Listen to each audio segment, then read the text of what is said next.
Assalomu alaykum qadrdon Liga Soccer muxlislari va mening obunachalarim va Kamina yana Sarvar sizlar bilan birga. Demak, azizlar, bugungi videomiz tahlil qilamiz. Yana o'tgan turlarni mana ko'rishingiz mumkin. Men 1, 2, 3 turlarni videoga olib qo'ydim. Afsuski 4-turni videoga ola olmadim. Sizlarga 4-turni qayd etilgan natijalar bilan tanishtirib o'tmoqchiman. Crystal Palace bilan tushdik va Crystal Palace'ni 3-0 hisobida mag'lubiyatga uchratdik. Atletico Bilbao Napoli bilan o'ynadi va Atletico nihoyat g'alaba qozondi 4-2. Madrid Juventus 1-1 o'ynadi. Lazio Aston Villa 3-1. Liverpool City 4-1 yutdi Liverpoolni. Manchester City Manchester United Barcelona 2-1 Barcelona g'alaba qozondi. Sporting'da uchrayotgan mag'lubiyatdan so'ng o'ziga keldi va nihoyat g'alabaga erishdi Barselona. PSG Inter 4-2 dramatik o'yin bo'lib o'tdi bu yerda. Arsenal 1-0 hisobida Sportingni mag'lubiyatga uchratdi. Mana turnir jadvaliga e'tibor beramiz. PSG 4 o'yin 4 g'alaba, 11 ta gol urgan, 3 ta o'tkazib yuborgan. Ikkinchi o'rinda Manchester City 3 g'alaba, 1 durang. Durang men bilan qayd etildi. 10 ochko, 10 ta urib, 4 ta o'tkazib yuborgan. 3-o'rinda Arsenal ketyapti. 9 ochko, bitta mag'lubiyat bor azizlar. Va 4-o'rinda Barselona 8 ochko. Manchester United 7 ochko, Barcelona 7, Juventus 6 ochko, Atletico Bilbao 6 ochko, Sportingda 4, Aston Villa 4 ochko, Lazioda 3 ochko, Liverpool 3 ochko, Inter 3 ochko, Atletico Madrid va Napoli Crystal Palace xavfli zonada ketyapti.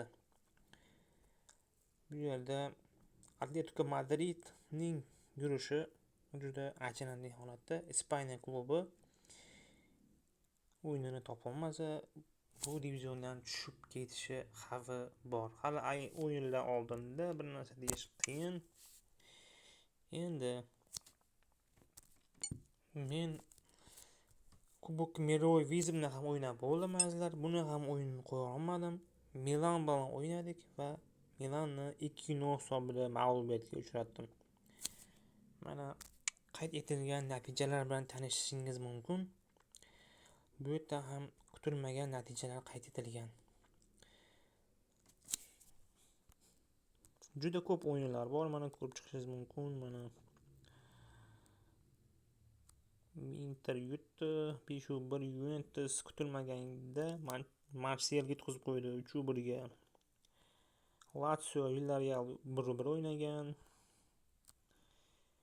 Liverpool ham durang o'ynab qo'ydi azizlar kutilmaganda Celtic bilan. Napoli 1-0 yutdi, West Ham yutdi 2-1, Osasuna 2-2 o'ynagan. Azizlar, Real Madrid ochko yo'qotdi 1-1. Real Madrid ochko yo'qotdi birinchi turda. Roma 3-2 ga yutdi. Sporting Feyenoord 2-1. Tottenham ham Boloniyaga 2-2 o'ynayapti azizlar. Mana Villarreal Valensiya Ispaniya derbisida 2-1 hisobida Valensiya g'alaba qozondi. Turnir jadvali. Arsenal birinchi o'rinda, Canelo, Benfica, Blackburn. Demak azizlar, keyingi tur Brilliant kubogini o'ynaymiz. Birinchi turni o'ynayman. Mana shu o'yinni xudo xolasa men videoga olib joylayman. Sizlarga va'da beraman azizlar. Demak, Brentford bilan o'ynaymiz. Angliya klubi bilan.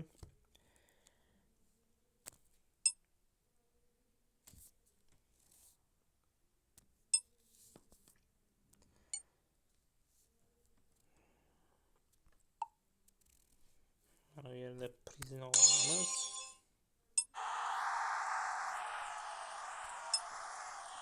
O'tgan safar men aytdim, original logotipni qo'lga kiritdim, azizlar, ko'rib turibsiz. Baribir original logotip boshqacha ko'rinadi, azizlar, qaranglar mana. Ajralib turibdi klub. Shuni klubni bilasiz, logotipidan tanib olasiz-da. Mana bu yerlarda tanish juda qiyin, nomini o'qishingiz kerak bo'lib qoladi. Demak, bugungi videom mana shulardan iborat, azizlar. Mana hozir o'tgan mavsum men 4 ta turda g'alaba qozongandim, azizlar. Bu 4 ta turda endi g'alaba yo'q, 2 ta durang o'ynab qo'yganman. Mana ko'rishingiz mumkin. Barselona, Inter birinchi turda yutib, ikkinchi turda durang, uchinchi turda ham durang o'yin. Bu nimadan dalolat? Klublar kuchayishi, Dream Ligada mana shu botlarni kuchaytirilgan tarzda olib borishi juda qiziq bo'ladi men uchun. Chunki o'tgan mavsumda men mana shu legendariy divizionda 15 ta o'yin 15 ta g'alaba bilan yakunlagandim, azizlar. Tasavvur qilyapsizmi? Ikkinchi o'rinni City oldi. City mendan 16 ochko qolib ketgan edi. Baribir raqobat bo'lsa yaxshi bo'ladi, tizim chiroyli ketadi va o'yinda qiziqarli bo'ladi, chempionat qiziqarli bo'ladi. Kurash bo'lib o'tadi. Men oxirgi daqiqalargacha kurashgan turnirim bor. Mana shu Dream Liga Soccer'da legendariy divizionda oxirgi turgacha birinchi o'ringa kurashganman, azizlar. Oxirgi turda hal bo'lish kerak bo'lgan birinchi va ikkinchi o'rinni qo'lga kiritish uchun Real Madrid bilan qo'lashmachoq o'ynaganman. Real Madrid, Atletico va Manchester City 4 ta terma jamoa, mana shu 4likda edik. City 3-o'rinni olgan va oxiri Real durang o'ynab qo'ygan, azizlar. Oxirgi turda 15-turda durang o'ynab qo'ygan. City bilan o'ynagan. Men esa esimda yo'q, hozir qaysidir komanda bilan o'ynaganman. Menimcha adashmasam Marsel yoki Atalanta bo'lishi kerak. Atalanta bilan o'ynaganman va Atalanta bilan, azizlar, 4-3 hisobida g'alaba qozondim. Atalanta meni juda qiynagan shu o'yinda. Qo'lashmachoq bo'lgan, kubokda bo'lganda va to'plar nisbati bo'yicha ham ancha oldinda edim. Ko'p gol urardim men va o'shanda men baribir birinchi o'rin olganman. Ikkinchi o'rin City ochko yo'qotgani uchun Real yutgan. Baribir Real yutgani bilan 1 ochko mendan o'tib keta olmagan. 1 ochko yetmagan, azizlar. Va men chempionlikni nishonlaganman. Shunaqa gaplar. Bu yerda ko'rib turibsiz, City yana ikkinchi o'rinda. City muntazam mana shu guruhdan tushib ketmaydi, azizlar. Umuman tushib ketmaydi. Legendariy divizionda o'rnini saqlab turadi. Real tushib ketdi mana. Real tushib ketdi. Yana kim saqlab turadi? Bundan aytib qo'yishimiz mumkin. United demak saqlab turadi. Barcelona demak yaqinda qo'shildi. Atletico Bilbao, Liverpool ham saqlab turibdi o'rnini. Aston Villa yaqinda qo'shildi. Arsenal, Manchester United, Juventus, Sporting, Atletico Madrid yaqinda qo'shildi. Crystal Palace qo'shildi. Madrid va Napoli yaqinda qo'shilmagan. Ular anchadan beri o'ynashadi. Bir tekisda o'yin olib borishadi shu klublar. Demak, keyingi turlarda ko'rishguncha qolaman, azizlar. Bugungi video mana shulardan iborat. Va keyingi turni biz Brilliant kubokini qo'yamiz, azizlar. Shu birinchi turni qo'ya olmaganim uchun sizlar uzr so'rayman. Mana Milan bilan o'yin juda qiziqarli o'yin bo'lib o'tdi. Mana Crystal Palace bilan o'yin ham juda qiziqarli o'yin bo'lib o'tgan. 3-0 hisobida g'alaba qozondim. Unchalik qiyin bo'lmadi. Lekin Milanda ozgina Milan qiynab qo'ydi meni, azizlar. Milan juda hujumkor va taktik o'yin qiladi, bilasizlar. Himoyasi yaxshi, shuning uchun ko'p gol ura olmadim. Lekin darvozabon yaxshi turdi.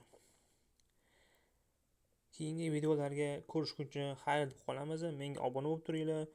Meni poddesh qilganlarga rahmat. Barselona muxlislariga ham bitta omad tilaymiz. klubimizga ham omad tilaymiz. Bu mavsumda albatta biz titullarni qo'lga kiritamiz. Keyingi yilda bizni kubok o'yini kutib o'tiribdi. Arabistonda bo'lib o'tadi. O'ylaymizki, biz bu safar ham chempionlikni qo'lga kiritamiz. Barselona va Real muxlislari menga obuna bo'lib turinglar. Sizlarni chiroyli o'yinlar bilan, videolar bilan sizlarni ko'ngillarni olishga harakat qilib ko'ramiz va zavq qilasizlar o'yinlarni ko'rib va menga obuna bo'lib qo'yinglar. Mana shu videoni o'tkazmaslik uchun xayr, sog' bo'linglar, salomat bo'linglar. Ishinglarga omad. Xayr do'stlar. Keyingi videolarni ko'rishguncha deb qolamiz. Hozircha esa mana shulardan iborat Liga Soccer 2026 tahlili hozircha shu menda.